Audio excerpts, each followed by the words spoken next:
Assalamualaikum warahmatullahi wabarakatuh. Sahabat Nusantara, nama asli Sunan Derajat adalah Raden Qasim. Beliau adalah putra Sunan Ampel dengan Dewi Chandrawati. Beliau berdakwah di daerah Derajat sehingga terkenal dengan sebutan Sunan Derajat. Makam beliau terletak di Desa Derajat, Kecamatan Paciran, Kabupaten Lamongan. Raden Qasim ditugaskan Sunan Ampel untuk berdakwah di sebelah barat Surabaya. Kemudian Raden Qasim naik perahu melalui Gresik menuju ke arah barat. Dalam perjalanan melalui laut itu, perahu Raden Qasim diserang badai sehingga perahunya hancur dan karam. Dalam keadaan kritis tersebut, Raden Qasim ditolong oleh ikan talang. Dengan naik punggung ikan tersebut, maka Raden Qasim dapat selamat dari keganasan ombak dan badai laut utara. Ikan itu membawanya ke tepi pantai yang terletak di Dusun Jelak, termasuk wilayah Desa Banjarwati, Kecamatan Paciran. Di tempat itu Raden Qasim membuka pesantren baru dan banyak orang-orang yang berdatangan untuk berguru kepadanya. Karena cara berdakwah Raden Qasim sangat lunak, mampu mendekati rakyat awam dengan tutur kata dan budi bahasa yang halus, serta sikapnya yang sopan dan ramah tamah.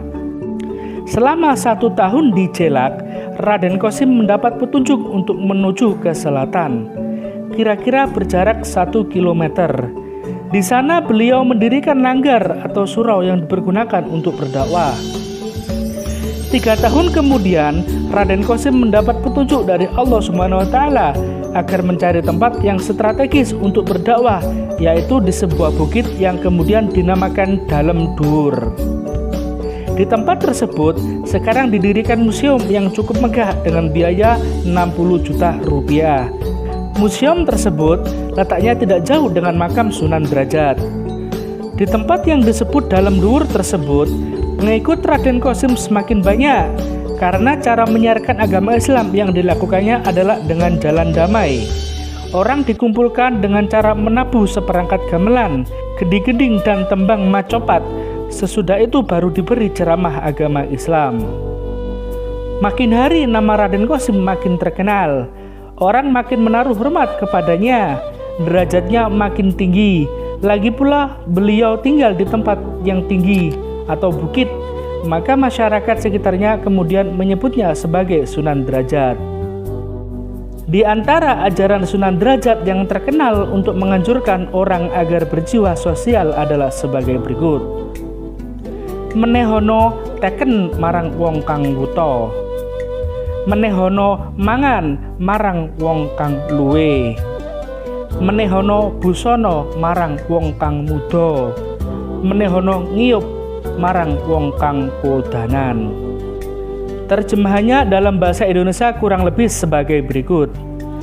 Berikanlah tongkat kepada orang yang buta. Berikanlah makan kepada orang yang lapar. Berikanlah pakaian kepada orang yang telanjang.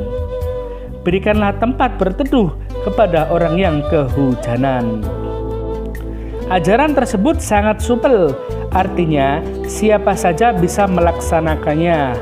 Orang awam pun dapat melaksanakannya sehingga memiliki jiwa sosial.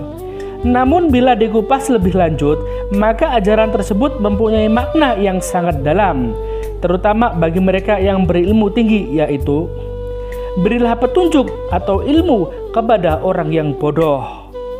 Sejahterakanlah kehidupan rakyat yang miskin atau kurang makan.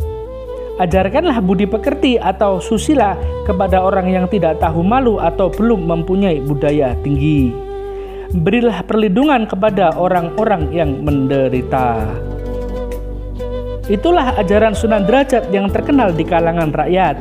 Sunan Derajat dikenal sebagai salah seorang anggota Wali Songo dan ikut mendirikan kerajaan Islam Demak. Makam beliau terletak di Desa Derajat, Kecamatan Paciran, Kabupaten Lamongan. Bagi saudara-saudaraku yang muslim, jika ingin berkunjung ke makam Sunan Derajat, dipersilakan. Dengan catatan hanya untuk mengharapkan ridha Allah Subhanahu wa taala.